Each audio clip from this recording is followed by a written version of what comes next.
আজকে আমি তোমাদের বানিয়ে দেখাবো শঙ্কর মাছ। এভাবে যদি তোমরা শঙ্কর মাছ রান্না করেছো তাহলে সবাই চেটেপুটে খেয়ে নেবে। তো প্রথমে আমি মাছগুলোকে লবণ আর হলুদ মাখিয়ে নেব। লবণ হলুদ মাখানো হয়ে গেলে এরপর আমি কড়াইয়ের মধ্যে নিয়ে নেব বেশ খানিকটা তেল। এখানে আমি সর্ষের তেলে রান্না করছি।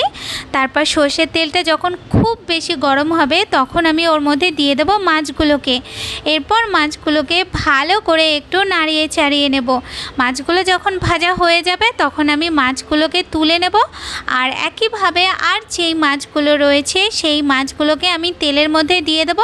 তারপর ভালো করে নাড়িয়ে চাড়িয়ে মাছগুলো ভাজা হয়ে গেলে এরপর আমি এই মাছগুলোকে একটু তুলে নিতে হবে। এরপর ওই তেলের মধ্যেই দিয়ে দেব একটা তেজপাতা, দিয়ে দেব কয়েকটা গোটা গরম মশলা, আর আমি এখানে দিয়ে দিচ্ছি হাফ চামচের মতন গোটা জিরে। এরপর মশলাটার কালারটা একটু চেঞ্জ হয়ে আসলে ওর মধ্যে দিয়ে দেবো আমি গ্রেট করা পেঁয়াজ। তো এখানে আমি 3টে পেঁয়াজ দিয়েছি। এরপর পেঁয়াজটাকে ভালো করে ভেজে নিয়ে তারপর ওর মধ্যে দিয়ে দেবো আদা রসুন আর লঙ্কার পেস্ট। এরপর মশলাটাকে ভালো করে কষিয়ে নিয়ে ওর মধ্যে দিয়ে দেবো লঙ্কার গুঁড়ো, লবণ আর হলুদ। তারপরে ভালো করে আবার একটু নাড়িয়ে চাড়িয়ে নেব।